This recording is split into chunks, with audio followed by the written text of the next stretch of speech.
Welcome to English quest dear students. Degree second year semester 4 unit 1 soft స్కిల్స్లో swat and స్వాక్ ఇచ్చాడు third పార్ట్గా. దానికి మనం lesson already చెప్పేసుకున్నాం కనుక question and ఆన్సర్స్ని చూడండి.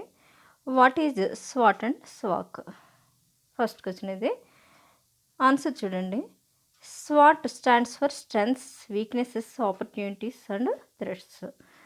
అంటే swat అనేది దేనికి ప్రతీక అంటే ఎస్ అంటే స్ట్రెంగ్త్స్ అని, డబ్ల్యూ అంటే వీక్నెసెస్ అని, అలాగే ఓ అంటే ఆపర్చునిటీస్ అని, అండ్ టీ అంటే థ్రెట్స్, ఆర్ సి అంటే ఛాలెంజెస్ కానీ లేకపోతే కన్స్ట్రైంట్స్ అని కానీ మనం చెప్తూ ఉంటాం. అయితే it is a scientific tool for any individual or organisation to study these 4 elements for existing status and plan for the future. ఎందుకు ఉపయోగపడుతుందండి స్వాట్ లేకపోతే స్వాక్ అని చెప్పి అనుకోవడానికి? ఇక్కడ దీన్ని ప్రతి ఒక ఇండివిజువల్గా కానీ లేకపోతే ఒక ఆర్గనైజేషన్లో కానీ దీన్ని వాళ్ళు అక్కడ ఉండేటటువంటి ఒక ప్లాన్ లేకపోతే వాళ్ళ యొక్క ఫ్యూచర్ని ఏ విధంగా ఉండాలి, ఏంటి, వాళ్ళు ఏ విధంగా ఉన్నారు అనే దాన్ని మనం కొలమానంగా ఒక టూల్గా తీసుకుంటే దీని ప్రకారం స్ట్రెంగ్త్స్ కానీ వీక్నెసెస్ కానీ లేకపోతే ఆపర్చునిటీస్ కానీ థ్రెట్స్ ఛాలెంజెస్ కానీ మనం తెలుసుకున్నట్టే కనుక మనకి ఈ 4 ఎలిమెంట్స్తో మన యొక్క ఫ్యూచర్ని ప్లాన్ చేసుకోవడం అనేది జరుగుతుంది. అంటే మన స్ట్రెంగ్త్స్ ఏంటో తెలిస్తే మనం దాన్ని ప్రకారం మన ఫ్యూచర్ని ప్లాన్ చేసుకుంటాం. వీక్నెసెస్ ఏంటి తెలిస్తే కనుక మనం వాటిని సరిదిద్దుకొని వాటిని ఎలా మనం ఓవర్కమ్ చేయాలి అనేది చూసుకుని ఫ్యూచర్లో మంచిగా ఉండొచ్చు అని చెప్తున్నాడు. SWOT focuses on how an individual who has a goal helps to reach it. Swat దేని మీద ఫోకస్ చేస్తుందంటే ఒక ఇండివిజువల్, ఒక వ్యక్తి లేకపోతే ఒక ఆర్గనైజేషన్ కానీ వాళ్ళ యొక్క గోల్స్ని ఏ విధంగా రీచ్ కావాలి అనే దాని మీద అది చెప్తూ ఉంటుంది. స్వాట్ stands for strengths, weaknesses, opportunities and challenges or constraints. అంటే మనకి ఈ ఇందాక చెప్పుకున్నాం కదా ఈ 4 గురించి వీటిని చెప్పడం అనేది స్వాక్ అనేది మనకి స్ట్రెంగ్త్స్, వీక్నెసెస్, ఆపర్చునిటీస్ అంటే ఈ 3 కూడా రెండిట్లోనూ కామను. ఇక్కడ సి వచ్చేసరికి ఛాలెంజ్ అని కానీ లేకపోతే కన్స్ట్రెంట్స్ అని కానీ మనం చెప్తూ ఉంటాము. సెకండ్ క్వశ్చన్ చూడండి. వై టీ ఇన్ స్వాట్ is change to be C? మరి ఎందుకని టీని సిగా ఎందుకు చేంజ్ చేస్తారండి అని చెప్పి మీకు అనుమానం రావచ్చు. ఇక్కడ రెండిట్లోనూ ఇక్కడ ఎస్ అంటే స్ట్రెంగ్త్స్, డబ్ల్యూ అంటే వీక్నెసెస్, ఓ అంటే ఆపర్చునిటీస్ చెప్తున్నాం. ఇక్కడ సిని పెట్టడం జరిగింది టీని బదులుగా. The term threats originated from the military strategy which gives a native meaning. అయితే ఇక్కడ థ్రెట్ అనే దాన్ని దేనికోసం తీసుకున్నారంటే మిలిటరీ స్ట్రాటజీ గురించి తీసుకోవడం జరిగింది. అంటే వాళ్ళు పోరాడవలసింది, వాళ్ళకి ఎంతసేపు థ్రెట్స్ వస్తూనే ఉంటాయి, వాళ్ళు వాటికి వ్యతిరేకంగా పోరాడుతూనే ఉంటారు. కానీ ఇది మామూలుగా ఒక మామూలు పర్సన్స్ కానీ లేకపోతే ఒక ఇండివిజువల్గా లేకపోతే ఒక ఆర్గనైజేషన్ కానీ చెందినప్పుడు దీంట్లో థ్రెట్ అనేది ఉపయోగించాం. దానికి బదులుగా దాన్ని తీసేసి using C as challenge or constraints is commanded to create a more positive attitude. అందుకనే మనకి థ్రెట్ని తీసేసి సిని బదులు అంటే ఛాలెంజ్ని పెట్టడం వల్ల మనకు ఒక పాజిటివ్ యాటిట్యూడ్ అనేది కలుగుతుందని చెప్పి ఆ విధంగా దాన్ని ఉంచడం జరిగింది. నెక్స్ట్ థాట్ చూడండి. How is swat and స్వాక్ useful for individuals and organisations? Swat కానీ స్వాక్ కానీ ఒక ఇండివిజువల్కి కానీ లేకపోతే ఒక ఆర్గనైజేషన్ కానీ ఏ విధంగా ఉపయోగపడుతుంది? Swat are స్వాక్ analysis is proven to be the most useful technique. చాలా యూజ్ఫుల్ టెక్నిక్గా దీన్ని మనం తీసుకోవడం బాగా అంటే దీన్ని ఎన్నోసార్లు దీన్ని ప్రూవ్ చేయడం అనేది జరిగింది. Swat and స్వాక్ shows why people are unable to reach their goals in life. అసలు పీపుల్గా అనేవాళ్ళు వాళ్ళ యొక్క గోల్స్ని ఎందుకు రీచ్ కాలేకపోతున్నారు అనే దాన్ని ఇది క్లియర్గా చెప్తుందని చెప్తున్నారు. నెక్స్ట్ అండి, స్వాట్ analysis shows why people are unable to reach their goals in life. It helps to understand various ways to reach your goals. మన గోల్స్ అనేవి ఏ విధంగా రీచ్ కావాలి అనే దానికి మనకు చెప్పడం అనేది జరుగుతుంది. It is beneficial to organise both the opportunities available and the threats to face. ఎందుకని మనకున్నటువంటి అవకాశాలు ఏంటి అనేది చెప్తుంది. అదేవిధంగా మనం ఏ థ్రెట్స్ని ఫేస్ చేయాలి వాటిని ఎలా మనం ఫేస్ చేయాలి అనే దాని గురించి కూడా చెప్తుంది. ఒక ప్లాన్ చేసుకునేలాగా చేస్తుంది. Next, by realising weaknesses one can overcome and escape threats. అంటే మన యొక్క వీక్‌నెస్ ఏంటి అనేది తెలిస్తే గనక మనం దాన్ని ఈజీగా ఓవర్‌కమ్ చేయగలం. అంటే అధిగమించగలం. అధిగమించి మనం అక్కడ ఏర్పడేటటువంటి ఆ థ్రెట్ నుంచి మనం ఎస్కేప్ కాగలం. It frames walk makes you unique from your pace by showing your rare talents. అయితే ఇక్కడ ఏం చేస్తుందంటే మీకు మీ యొక్క టాలెంట్‌ని చూపించాలంటే మీకు ప్రతి ఒక్కరికి ఒక ప్రత్యేకమైనటువంటి టాలెంట్ అనేది ఉండడం జరుగుతుంది. అది మీ యొక్క టాలెంట్‌ని మీరు ఎలా ఫ్రేమ్ చేసుకొని దాన్ని ఏ విధంగా ప్రూవ్ చేసుకోవడానికి ఏ విధంగా మీ యొక్క మిగతా ఫ్రెండ్స్‌తో లేకపోతే మిగతా వాళ్ళతో మీరు కంపారిటివ్‌గా చేసుకుంటే కనుక మీ యొక్క టాలెంట్‌ని ప్రూవ్ చేసుకోవడానికి ఉపయోగిస్తుంది. It points out the needs to boost your career. మీ యొక్క కెరియర్‌ని బాగా ఎన్హాన్స్ చేసుకోవడానికి ఇది ఉపయోగపడుతుంది. And assist you to reach your personal goals. మీ యొక్క పర్సనల్ గోల్స్ని చేరుకోవడంలో ఇది ఎంతసేపు సహాయం చేస్తూనే ఉంటుంది. Knowing and using your strengths can make your potential and turn you into a quality person. మీ యొక్క స్ట్రెంగ్త్స్ ఏంటి అనేది తెలుసుకుని ఆ యొక్క శక్తిని మీకు ఒక మిమ్మల్ని ఎలా తయారు చేస్తుందంటే మీ యొక్క స్ట్రెంగ్త్స్ మీరు తెలుసుకోవడం వల్ల మిమ్మల్ని అది ఒక క్వాలిటీ ఉన్నటువంటి పర్సన్గా, ఒక మంచి గుణం కలిగినటువంటి వ్యక్తిగా మిమ్మల్ని తయారు చేస్తుంది. Used in employment context it says you to excel in your profession.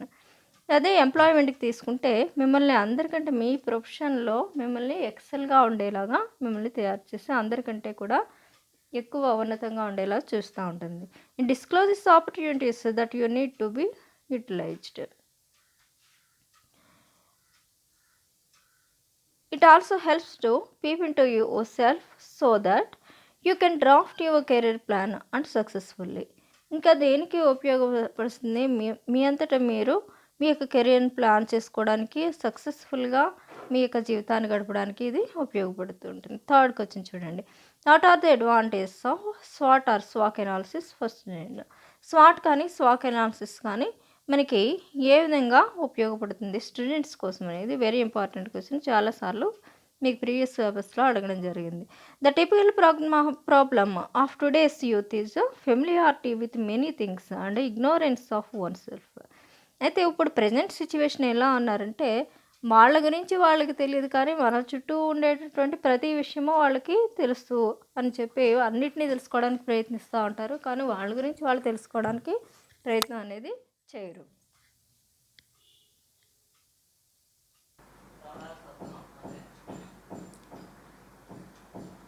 They know many things about Sachin and Dhoni and many more about Hollywood and Bollywood, but they don't know about themselves. ఇలా మనకి సచిన్ టెండూల్కర్ ఏంటి, ఏం చేస్తాడు, లేకపోతే ధోని ఏంటి, ధోని ఏం చేస్తారు, లేకపోతే మనకి బాలీవుడ్లో కానీ హాలీవుడ్లో కానీ హీరోయిన్స్ హీరోస్ ఏం చేస్తున్నారు, అలాంటి వాళ్ళ గురించి చెప్పమన్నారనుకోండి బోల్డంత ఇన్ఫర్మేషన్ మీ దగ్గర ఉంటూ ఉంటుంది. That is why there are advantages. సరే అమ్మా. That is why there are advertisements like, do you want to know about yourself? Contact us in any daily newspapers. మనకి చూస్తూ ఉంటాం చాలా అడ్వర్టైజ్మెంట్స్ అన్ని. Do you want to know about you అంటే మీ గురించి మీరు తెలుసుకోవాలనుకుంటున్నారా, తెలుసుకోవాలంటే మమ్మల్ని కాంటాక్ట్ చేయండి అని చెప్పి డైలీ న్యూస్ పేపర్స్లోని మీకు ఒక్కొక్కసారి మీకు వేయడం అనేది జరుగుతుంది. Whether you think you can you do or you think you can not, you are right said the Henry Ford. మీరు ఏదైనా చేయాలని చేయగలమో అనుకున్నారనుకోండి, చేయగలమో అనుకుంటే చేయగలరు, చేయలేమో అనుకుంటే చేయలేరు అని చెప్పి మనకి, అందుకనే మనం నిర్ణయాన్ని తీసుకునేటప్పుడు మనం చేయగలమా లేదా అనేది మనం చూసుకోవడం అనేది జరగాలని చెప్పి హెన్రీ ఫోర్డ్ చెప్తున్నారు. మరి we know better we do better. మనకి బాగా తెలిస్తే మనం బాగా చేయగలం. Is the genome emphasizes the need and meaning of self knowing skills. అంటే మన గురించి మనం తెలుసుకోవడం అంటే సెల్ఫ్ నోయింగ్స్, మీ గురించి మీరు తెలుసుకోవడం అదొక మంచి స్కిల్ అని చెప్పి చెప్తున్నారు. In order to achieve in life one has to know one self and build strong personality. అయితే మనం యొక్క ఆర్డర్ ఏంటి, ఏదైనా సాధించాలి అనుకున్నాం అనుకోండి లైఫ్లో, మన యొక్క పర్సనాలిటీ, మన యొక్క మూర్తిమత్వం అనేది మనకి మంచిగా ఉండాలి. ఒక మంచి మూర్తిమత్వాన్ని బిల్డ్ చేసుకోవడం అవసరం. As people who use their talents to their fullest extent only will be successful. అంటే ఎంతవరకు వాళ్ళకి అవకాశం ఉందో అంతవరకు వాళ్ళు వాళ్ళ యొక్క టాలెంట్ని చూపించితే అప్పుడే వాళ్ళు సక్సెస్ఫుల్ పర్సన్గా ఉండడం అనేది జరుగుతుంది. The quality of achieve in the world depends on the quality of knowing the self that precedes it. అంటే మొత్తం ప్రపంచానంతటిని మనం సాధించేసే కంటే అది ఎలా ఉంటుందంటే మనకి మనం అంటే ఎంత బాగా తెలుస్తుందో తెలుసుకున్నాక మన ప్రపంచానంతటిని కూడా బాగా తెలుసుకోవచ్చు అని చెప్తున్నాను. But on the path of exploring you miss fewer. అంటే కొంతమంది ఈ విధంగా మనల్ని గురించి మనం తెలుసుకోవాలని కూడా కొంతమంది చాలా సఫర్ అవుతూ ఉంటారు. Problems if you know what weaknesses are and if you manage this weaknesses and path to excellence is easy. మీరు ఎప్పుడైనా సరే మీ యొక్క వీక్నెసెస్ని వీటిని కనుక మీరు మేనేజ్ చేసుకున్నారు అనుకోండి, మీ యొక్క ఎక్సలెన్స్ అనేది ఈజీగా ఉంటుంది. అంటే మీరు త్వరగా ఉన్న స్థాయికి చేరుకోగలరు. Therefore in order to identify these strengths and weaknesses and analysing the opportunities and challenges, SWOT analysis is proven to be the most useful technique. అంటే మన యొక్క అవకాశాన్ని లేదా ఛాలెంజెస్ని ఈ విధంగా మన యొక్క స్ట్రెంగ్త్స్ని వీక్నెసెస్ని అన్నింటినీ మనం కూడా ఐడెంటిఫై చేసి తెలుసుకోవడం వలన మనకి ప్రూవ్ చేసుకోవడానికి ఒక చాలా ఉపయోగకరమైనటువంటి టెక్నిక్ అనేది SWOT అని చెప్తున్నారు. 5th వచ్చింది చూడండి. How can we find strengths and weaknesses, opportunities and threats. ఇది కూడా చాలా ఇంపార్టెంట్ క్వశ్చన్, చాలాసార్లు ఇవ్వడం జరిగింది. చూడండి, to know about strengths, weaknesses, opportunities and threats should be possess the above. అంటే మీకు స్ట్రెంగ్త్స్ అంటే ఏంటి అనేది తెలుసుకుందాం. ఇక్కడ ఫస్ట్ స్ట్రెంగ్త్స్ చూడండి, మెరిట్ దెన్ అదర్స్. ఎదుటి వాళ్ళకంటే కూడా మనం మెరిట్గా ఉంటే అది మన యొక్క స్ట్రెంగ్త్. బెటర్ దాన్ మెనీ, మిగతా వాళ్ళకంటే మనం బెటర్గా ఉంటే అది కూడా మన strength. Number of persons resource one can utilise.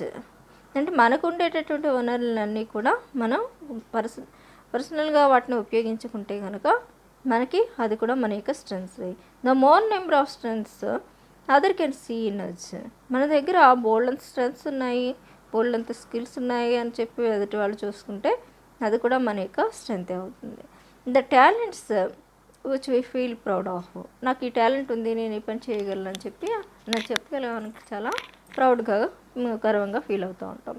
The values which are greater than the values which others have. మరి ఎదుటి వాళ్ళకు ఉన్నటువంటి వాల్యూస్ కంటే కూడా మన దగ్గర ఉన్నతమైనటువంటి వాల్యూస్ ఉంటే అవి కూడా మన యొక్క స్ట్రెంగ్త్సే. The total number of friends we have to motivate us. మిమ్మల్ని మోటివేట్ చేయడానికి మంచి ఫ్రెండ్స్ ఉంటే అది కూడా మీ యొక్క స్ట్రెంగ్తే. నెక్స్ట్ చూడండి, weaknesses. The situations and tasks which make us more fearful. ఒక్కొక్కసారి ఒక్కో సిచ్యువేషన్ మనల్ని బాగా భయం పడేలాగా చేస్తూనే ఉంటుంది. అటువంటి సిచ్యువేషనే మనకి వీక్నెస్ అవుతుంది. The general weakness identified with other people. జనరల్గా మన వీక్నెస్ ఇది అని చెప్పి ఎదుటి వాళ్ళు ఎప్పుడు కూడా ఐడెంటిఫై చేయకూడదు. చేశారా అంటే అది డెఫినెట్గా మనకి వీక్నెస్ అవుతుంది. ఈ ల్యాక్ ఆఫ్ కాన్ఫిడెన్స్. ఎందుకు వీక్నెస్ వస్తుంది? మన మీద మనకు కాన్ఫిడెన్స్ లేకపోతే కనుక అది వీక్నెస్ అవుతుంది. Short temper, late to work and so on. ఇంకా వీక్నెస్ ఏంటి? షార్ట్ టెంపర్, ఊరికనే కోపం రావడం, లేట్గా వర్క్కి రావడం ఇలాంటివి. పబ్లిక్ ఫియర్ అంటే ప్లేస్ అంటే భయం ఇలాంటివి. Next third one, opportunities. New theories, subjects and proposals. మనం కొత్త థియరీస్ని వాటిని మనం ఉపయోగించుకోవడం, లేదా మన యొక్క కొత్త థియరీస్ని ఏమన్నా మనం కనిపెట్టడం, అనేక సబ్జెక్ట్ అనేది స్టఫ్గా ఉండడం, మనం ఏమైనా ప్రపోజల్ చేసినప్పుడు ఏది కరెక్ట్గా ఉండడం అనేది మనకి చాలా అవసరం. నా అవకాశాలని సద్వినియోగం చేసుకోవడానికి. Active in talking of the sources. మనం ఎంతసేపు అనుకున్నటువంటి వనరుల గురించి నాకు ఇవ్వచ్చు, నేను చేయగలను అని చెప్పేటప్పుడు మనకున్న సోర్స్ని మనం చెప్పగలగాలి. అప్పుడే మనం యాక్టివ్గా అన్నట్టు. Good friends who of valuable advice. ఇంకా మనకి ఒక్కొక్కసారి మంచి ఫ్రెండ్స్ ఉంటారు, వాళ్ళు చాలా విలువైనటువంటి సలహాలను ఇస్తూ ఉంటారు. Adapting to new things easily.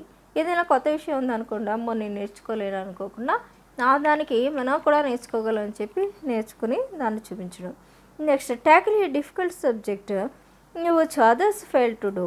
అంటే ఎదుటి వాళ్ళు చేయలేనటువంటి పని మనం చేసామనుకోండి, అది కూడా మన యొక్క అవకాశాన్ని వినియోగించుకున్నట్టే అవుతుంది. ఎక్స్ట్రాడినరీ స్కిల్స్ అండ్ టాలెంట్స్, మనలో కొంచెం ఎక్స్ట్రాడినరీ స్కిల్స్ కానీ టాలెంట్స్ కానీ వాటిని ఉపయోగించుకోవడం. Next 7th one areas of complaint. ఇంకా అక్కడ కంప్లైంట్ చేయడం అంటే దేనికైనా ఒకటి బాగాలేదు అని చెప్పి చెప్పగలిగితే ధైర్యంగా చెప్పగలగాలి. నెక్స్ట్ చూడండి challenges obstacles faced in the current issues. మనకి ప్రస్తుతం ఉండేటటువంటి ఇష్యూల మీద మనం ఎదుర్కొనేటటువంటి ఆటంకాలు అలాంటివి. అలాగే competitors in the relevant field, మీకు ప్రత్యేకమైన మన ఫీల్డ్లో మనకి కాంపిటీషన్ ఎవరు. Encouraging demand in the chosen field subject or area, మనకి మనం తీసుకున్నటువంటి ఏరియా కానీ లేదా ఫీల్డ్ కానీ లేదా సబ్జెక్ట్ కానీ ఏమై ఉండాలి, అది డిమాండ్ ఉన్నటువంటి సబ్జెక్టు డిమాండ్ ఉన్నటువంటి ఫీల్డ్ ఏరియా కానీ అయి ఉండాలి. Challenging syllabus tasks situations failures leading to weaknesses. మరి మనం ఛాలెంజ్గా తీసుకోమంటున్నాడు సిలబస్ని కానీ ఒక టాస్క్ని కానీ ఒక సిచ్యువేషన్ కానీ దేన్నైనా ఎదుర్కోవాల్సి వచ్చినప్పుడు లేదా దేనైనా నేర్చుకోవాల్సినప్పుడు మనం ఎందుకు నేర్చుకోలేము, మనం కూడా నేర్చుకోగలం, చాలా ఈజీగా నేర్చుకోగలం చెప్పి అనుకోవచ్చు. Next failures led to weakness, ఏదైనా ఫెయిల్యూర్ కలిగినప్పుడు ఆటోమేటిక్గా అది వీక్నెస్ అనేది రావడం అనేది జరుగుతుంది. Thank you. Please like, share and subscribe English quest.